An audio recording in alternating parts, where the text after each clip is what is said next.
Дорогие жители города Вилюйска, приветствую вас от имени Вилюйского краеведческого музея имени Петра Хрисанфовича Староватова. Хотелось бы отметить, что в этом году исполняется 125 лет со дня рождения выдающегося государственного деятеля Якутской ССР, участника гражданской войны в Якутии, Винокурова Ильи Егоровича. Родился он 1 января 1896 года в Кусаган-Уэльском наследии Намского улуса в семье бедняка. Отец умер, когда мальчику было 3 года, а слепая мать скончалась, когда ему исполнилось 11 лет. С 1904 по 1908 года обучался в церковно-приходской школе в селе Намцы. Проботрачив в родном улусе у богачей, Илья с лета 1916 года стал наниматься на работу в Булунском улусе, где с перерывами наемным работником проработал до лета 1920 года. С 1920 по 1924 года Илья Егорович активно участвовал в восстановлении советской власти в родном улусе. В 1939 году работал в Булунском, Оленёкском и Вилюйском районах на руководящих должностях, инструктором Центрального исполнительного комитета Якутской ССР, а также был директором Намской машино-тракторной станции и народным комиссаром здравоохранения. В 1939-1943 годах стал заместителем председателя Совета народных комиссаров Якутской ССР, а с 1943 по 1951 года председателем Совнаркома Якутской ССР, а также первым секретарем Якутского обкома Коммунистической партии большевиков. Неоднократно избирался членом Якутской ЦИК, депутатом Верховного Совета СССР и Якутской АССР. Был членом комиссии по иностранным делам Верховного Совета Советского Союза. Но его самая большая заслуга перед якутским народом состоит в том, что он самоотверженно боролся за спасение голодающего населения республики с 1940 по 1943 года.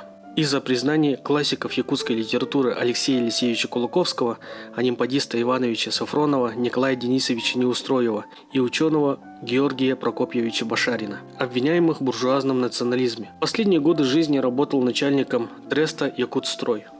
Но несмотря на короткий период работы в Вилюйском районе с января 1937 года по сентябрь 1938 года, сначала представителем районного исполнительного комитета, затем первым секретарем Вилюйского райкома Коммунистической партии большевиков, он оставил о себе яркий след в памяти вилюйчан.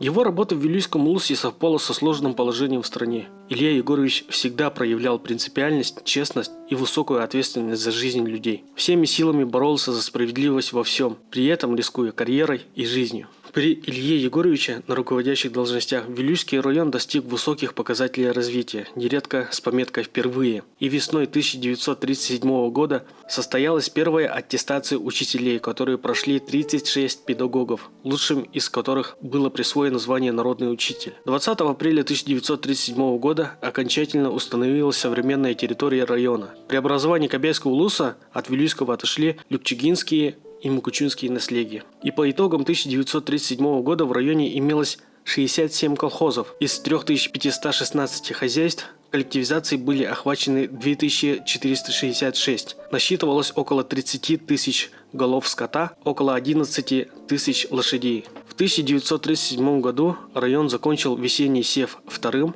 а уборку зерновых и сена первым в республике.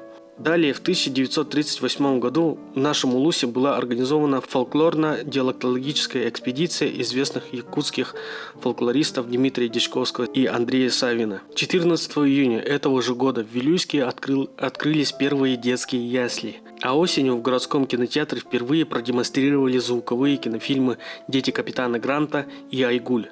Вилюйчане всегда поддерживали и одобряли его плодотворную депутатскую и государственную деятельность. Он дважды избирался депутатом Верховного Совета Якутской ССР от Агуляцкого избирательного округа Вилюйского района. Ныне в Вилюйске одна из улиц старинной исторической части города носит имя Ильи Винокурова, а также была установлена мемориальная доска на здании бывшего райкома по улице Мира.